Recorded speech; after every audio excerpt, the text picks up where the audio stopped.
오늘 하나님의 말씀 누가복음 19장 11절로 14절인데요. 원래 매일 성경을 저희들이 함께 보고 있는데 오늘 해당되는 본문은 삭개오에 대한 이야기입니다. 그런데 제가 지난 주일에 삭개오에 대한 말씀을 전했어요. 그래서 이 말씀을 건너뛰고 토요일 본문 말씀을 가지고 오늘 말씀을 함께 생각해 보도록 하겠습니다. 제가 읽겠습니다. 누가복음 19장 11절로 14절. 그들이 이 말씀을 듣고 있을 때에 비유를 더하여 말씀하시니 이는 자기가 예루살렘에 가까이 오셨고 그들은 하나님의 나라가 당장에 나타날 줄로 생각함이더라. 이르시되 어떤 귀인이 왕위를 받아 가지고 오려고 먼 나라로 갈 때에 그 종 열을 불러 은화 10문화를 주며 이르되 내가 돌아올 때까지 장사하라 하니라. 그런데 그 백성이 그를 미워하여 사자를 뒤로 보내어 이르되 우리는 이 사람이 우리의 왕됨을 원하지 아니하나이다 하였더라. 아멘. 예수님께서 예루살렘을 향해서 가실 때 여리고를 지나가셨습니다. 여리고에서 오늘 본문 말씀 전해보면 삭개오를 만나셨죠. 삭개오를 통해서 예수님께서 하나님의 나라가 어떤 나라인가, 하나님의 구원 역사가 어떠한가 분명하게 보여주셨습니다.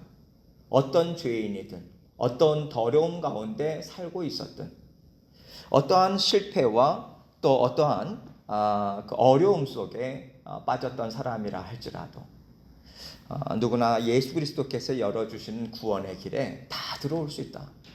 이것을 예수님께서는 알려주셨어요.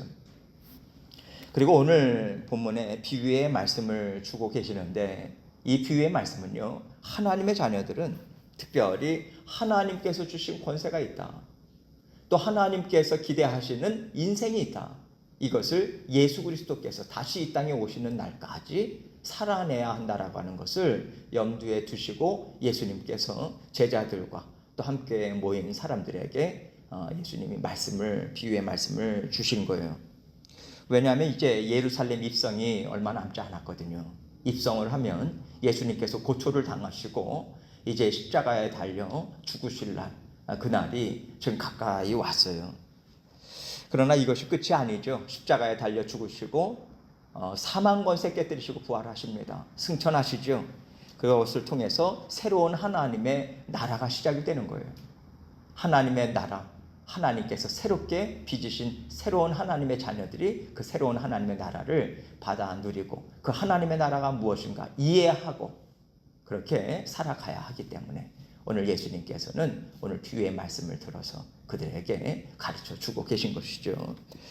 오늘 본문 11절 말씀 봅니다. 그들이 이 말씀을 듣고 있을 때에 비유를 더하여 말씀하시니 이는 자기가 예루살렘에 가까이 오셨고 그들은 하나님의 나라가 당장에 나타날 줄로 생각함이더라.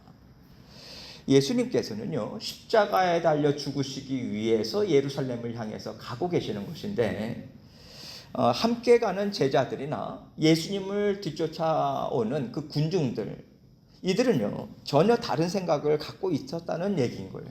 하나님의 나라가 당장 이루어질 줄을 알았다. 그들은 그렇게 생각을 했다는 거예요. 그 마음을 갖고 예루살렘을 향해서 예수님과 함께 지금 동행하고 있다라고 하는 것인데 그들이 생각하는 하나님의 나라가 무엇입니까?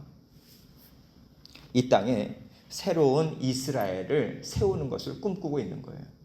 로마의 압제로부터 벗어나서 힘 있는 이스라엘, 그 예전에 다윗의 영광, 그것을 되찾고자 하는 그러한 마음으로 이 세상에 그러한 하나님의 나라를 세우기를 원한다라고 하는 마음을 이들은 갖고 있었던 거죠.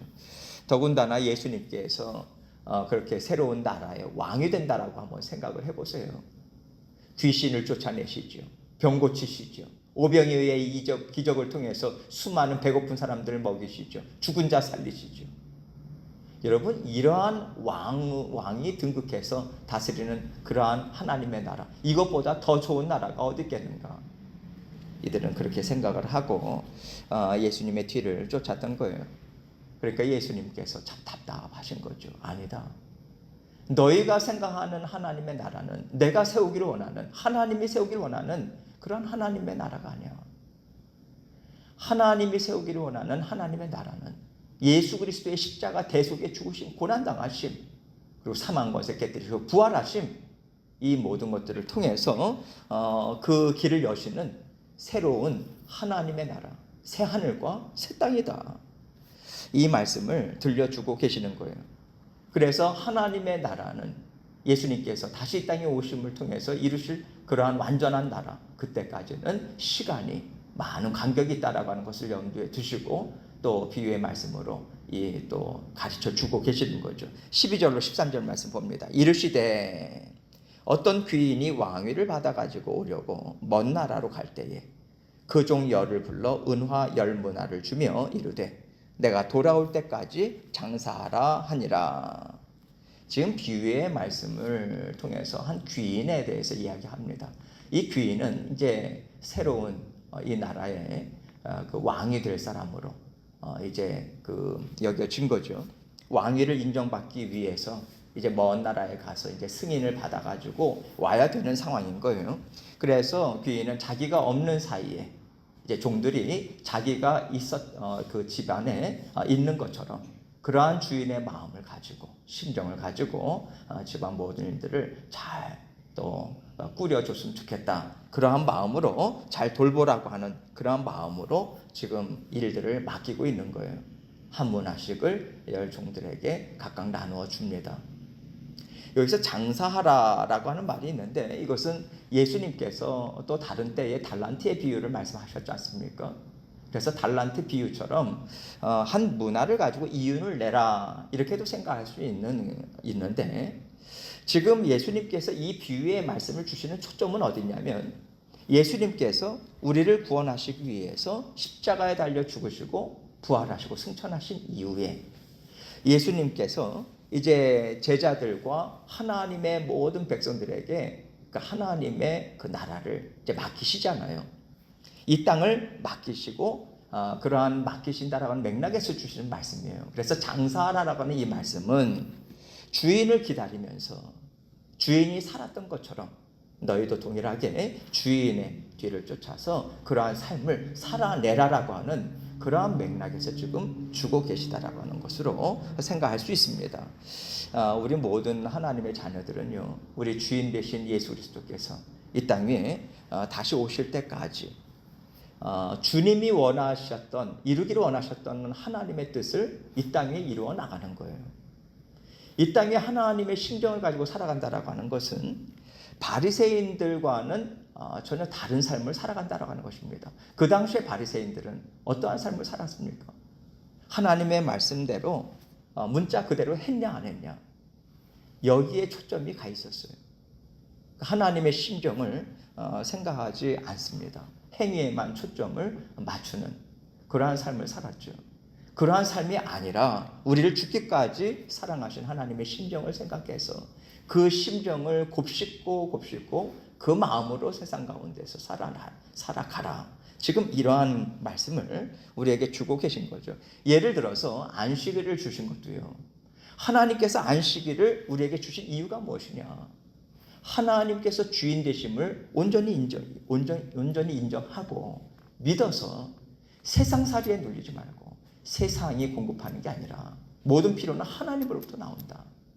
그 하나님을 온전히 믿는 믿음으로 하나님께서 모든 필요를 우리에게 채워주신다. 만족하고 감사하고 그러한 마음으로 도와주시는 목적을 가지고 우리에게 안식일을 주신 것 아니겠어요?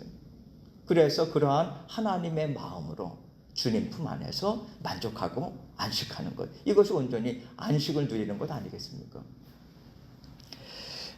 그러나 이러한 것으로 또 세상을 다스리는 거죠. 세상은 물질에 집중하고 탐욕을 가지고 살아가지만은 우리 믿음의 자녀들은 우리 안에 육신의 정욕이 있다 할지라도 하나님 주신 마음으로 그러한 세상의 정욕 이런 것들을 다스리면서 살아가는 것이죠.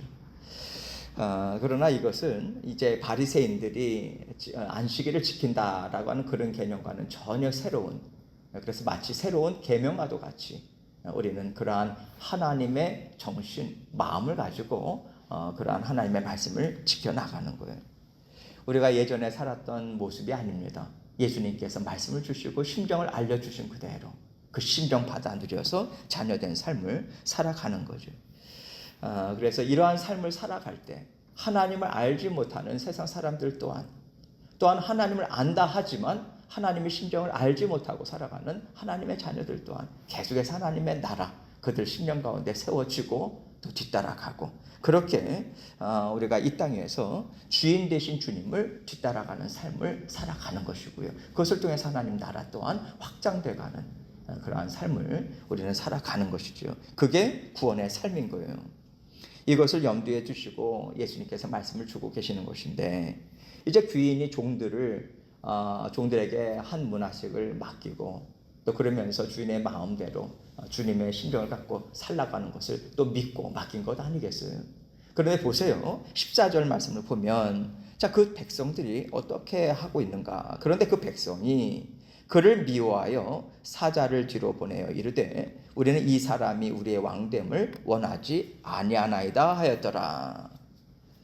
여러분, 예수님께서 이 땅에서 하나님의 뜻을 이루어 가시고 많은 영혼들을 구원하시고 또 하나님의 뜻을 이 땅에서 이루어 가시는 그 하나님의 나라를 이루어 가시는데 언제나 어느 시대든지 간에 예수님 당시에도 마찬가지고요. 그것을 못마땅해 하는 사람들이 있었죠. 하나님의 나라를 거부하고요. 오히려 세상 나라를 세우기를 원하는 그러한 사람들은 어느 시대든지 있어 왔습니다. 그런 사람들은요. 예수님의 말씀이 지혜가 되고 또 세상 가운데 그러한 예수님의 말씀이 능력이 되고 또한 그 삶을 살아가는 길이 된다. 이것을 어떻게 해서든지 막으려고 합니다. 오히려 하나님의 말씀 그것은 편견이다. 독단이다. 독재다. 어리숙한 것이다. 무식한 것이다. 이렇게 치부하고요. 하나님의 나라, 하나님의 말씀 비웃습니다. 조롱하고 오히려 세상으로부터 나온 것이 최고다라고 하는 그러한 그 세상 나라를 세우기를 원하죠. 그러면서 하나님의 나라를 약화시키는 그 일에 참 열심입니다. 어느 시대든지 간에 이와 같은 마음을 가진 백성들이 있었다라고 하는 거예요. 그들은 그 사람이 우리의 왕 되기를 우리는 원하지 않는다. 왜 그 사람이 우리의 왕이 되어야 되겠는가? 다른 귀인들은 종들에게 그렇게 하지 않더라. 오히려 다른 사람이 우리를 다스리는 왕이 된다면 우리는 더 편하게 즐겁게 살 수 있을 거야. 우리는 원하지 않는다. 그래서 길을 떠난 귀인 몰래 뒤에서 작업을 해서 그 귀인이 왕이 되지 못하는 그런 일들을 벌였다라고 하는 것으로 즉 비유의 말씀을 주신 거예요. 자, 그러면 이 오늘 말씀을 우리가 어떻게 우리 삶에 적용해야 될까? 귀인은요, 각 종들에게 한 문화씩을 맡겼다고 했습니다. 맡길 때 주인은요, 내 이름으로, 내 심정으로, 내가 했던 그대로 너희가 내가 돌아올 때까지 그 일을 좀 감당해 줬으면 좋겠다. 그 마음으로, 믿는 마음으로, 기대하는 마음으로 그것을 맡겼다라고 하는 것 아니겠어요? 주인이 가지고 있었던 권세를 주고 떠났다는 거예요. 우리 예수님께서 우리를 이 땅에서 만나 주셨습니다. 이 세상 가운데 수없이 많은 사람들이 하나님을 알지 못하고 살아가고 있어요. 그런데 우리를 주님께서 먼저 만나 주신 거예요. 만나 주셔서 우리에게 하나님의 뜻을 알려주셨습니다. 하나님께서 우리의 인생 가운데 하나님께서 새로운 또 우리에게 이 땅에 생명을 허락하시고 예수님을 만남을 통해서 새로운 거듭난 인생을 주신 이유가 무엇인가? 이것을 우리에게 깨닫게 해주셨어요. 또한 하나님께서 또 이루기를 원하신 하나님의 나라 너희는 알고 있지. 내 심정도 알고 있지. 내 심정으로 하나님의 나라를 함께 세워나가자. 이렇게 예수 그리스도의 권세를 우리에게 맡겨주신 거예요. 그래서 우리는요, 이 땅에서 살아가되 내 이름으로 살아가지 않습니다. 내가 원하는 대로 살아가지 않아요. 우리 주님의 이름으로 주님이 원하시는 그 삶을 우리는 살아갑니다. 예수 그리스도의 이름으로. 이것이 이제 나를 구원해 주신 주님을 기뻐하는 삶이죠. 나를 구원해 주신 하나님의 뜻, 또 하나님의 마음을, 그 기대감을 실망시켜 드리고 싶지 않다. 이러한 마음이 충성된 마음 아니겠어요? 이것이 하나님께서 기뻐하시는 신실한 마음이고요. 이 마음으로 하루하루 충성스럽게 하나님께서 오늘 나를 통해서 이루기를 원하시는 뜻이 무엇일까? 어떠한 마음을 가지라고 하는 것일까? 그래서 우리는 기도를 하는 것이고, 그래서 우리는 하나님의 말씀에 귀를 기울이는 거죠. 우리는 이렇게 주님을 신뢰하고 주님과 한 마음 되어서 주님을 기다립니다.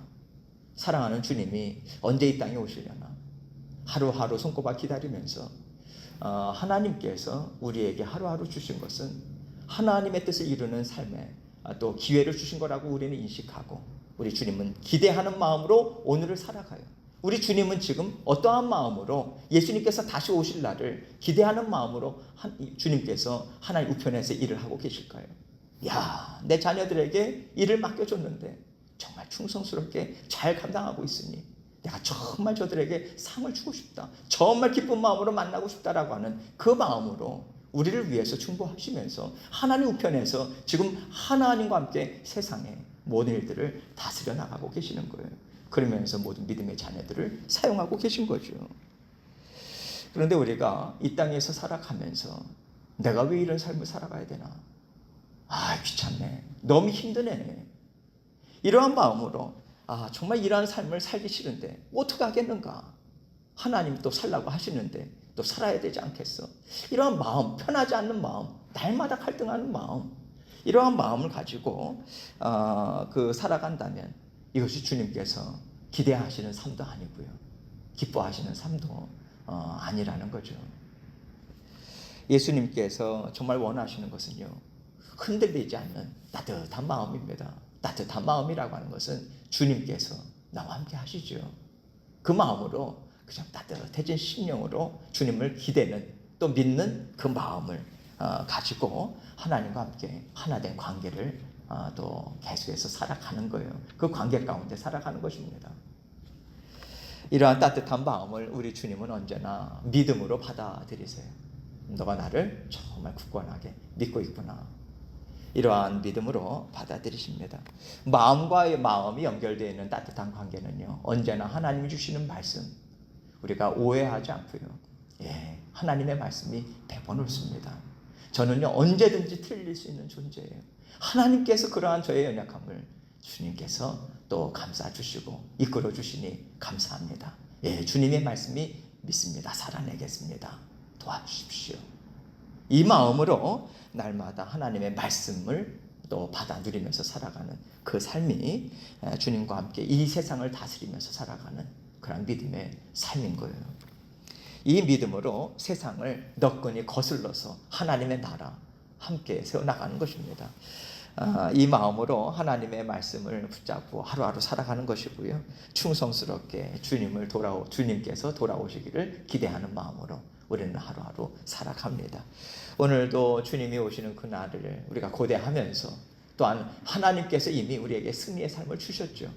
이 마음으로 오늘도 하나님께서 우리에게 맡겨주신 권세 우리가 받아 누리면서 주님 앞에 승리의 삶을 올려드려야 하겠습니다. 우리가 어떤 행위를 했다 안 했다 여기에 집중하지 마시고 나는 하나님의 심정으로 살아가고 있는가, 이 마음으로 주님 앞에 우리의 마음 돌려드리시고 하나님 이 심정 하나님 굳건히 붙잡아 주십시오. 따뜻한 마음으로 주님과 함께 오늘도 동행하시는 저와 여러분 되시기를 주님의 이름으로 축원합니다. 함께 기도하겠습니다.